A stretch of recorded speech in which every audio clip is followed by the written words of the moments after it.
హల్లెలూయా! దేవునికి స్తోత్రం. దేవుడైన యేసు ప్రభువారు ఈరోజు మనకు పరిశుద్ధ గ్రంథం నుంచి ఇస్తున్న వాగ్దానము సామెతల గ్రంథం 20వ అధ్యాయం 20వ వచనం. తన తండ్రినైనను తల్లినైనను దూషించు వాని దీపము కారు చీకట్లో ఆరిపోవును.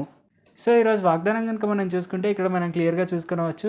మనం మన తల్లినైనను తండ్రినైనను మనం కనుక దూషించాము అంటే, సో మన తండ్రిని మన తల్లిని మనము హానర్ చేయకుండా, రెస్పెక్ట్ చేయకుండా మనము దూషించాము అంటే ఏమవుతుంది, మన దీపం అనేది ఆరిపోయి మనకు కారు చీకట్లాగా అవుతుంది. అంటే అంటే లిటరల్గా అలాగా అవుతుందని కాదు, మనం ఫ్యూచర్ మన మార్గం ఎలాగైతే ఉంటుందో ఆ మార్గం కనుక మనకు వెలుగు ఆగిపోయి చీకటిగా ఉంటే మనం ముందో మనకు అర్థం కాదు.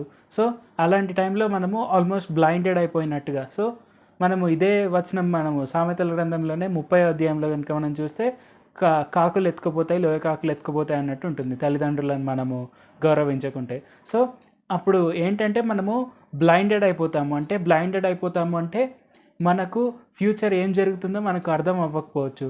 సో మనకు నెక్స్ట్లో ఏం జరుగుతుందో అని మనము అర్థం చేసుకోలేక మనము సతమతమవుతుండవచ్చు. సో ఇలాంటి క్వశ్చన్స్ చాలామందికి ఉంటాయి.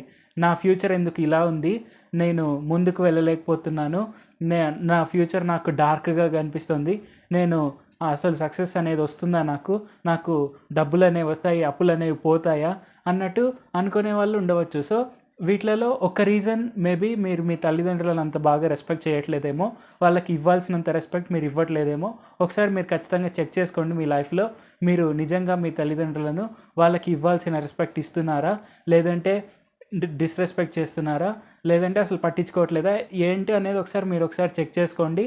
ఒకవేళ కనుక మీరు డిస్రెస్పెక్ట్ చేస్తున్నారని మీకు అనిపిస్తే వెంటనే దేవుడైన యేసు ప్రభు వారికి మీరు క్షమాపణ చెప్పి మీ తల్లిదండ్రులను గౌరవించండి. తప్పక మీ ఫ్యూచర్ మీకు మళ్ళీ బ్రైట్గా కనిపిస్తుంది.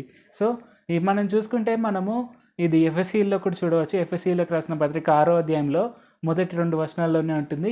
ఏంటంటే మనము మన తల్లిదండ్రులను సన్మానిస్తే మనకు లాంగ్ లైఫ్ కలుగుతుంది అని రాసి ఉంటుంది అక్కడ. సో మనకు అది లాంగ్ లైఫే కాదు, మనకు బ్రైట్ ఫ్యూచర్ కూడా కలిగి ఉంటుంది. అంటే మనకు లాంగ్ లైఫ్ మనకు బ్రైట్గా అంతా కనిపిస్తూ ఉంటుంది, చీకటి ఏం లేకుండా. అదే కనుక మనం డిస్రెస్పెక్ట్ చేసాము అంటే మనకు మన ఫ్యూచర్ అనేది డార్క్గా కనిపిస్తుంది అండ్ అంత ఎక్కువగా కూడా కనిపించదు. సో ఖచ్చితంగా మనము మన తల్లిదండ్రులను బాగా గౌరవించాలి, రెస్పెక్ట్ చేయాలి.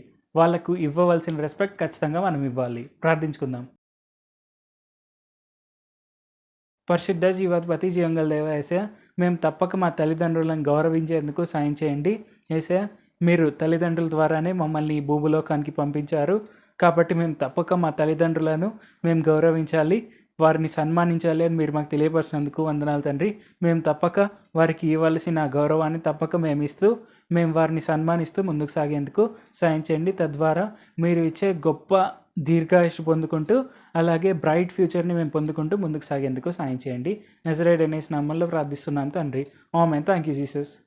దేవుడు మిమ్మల్ని ఆశీర్వదించండి గాక.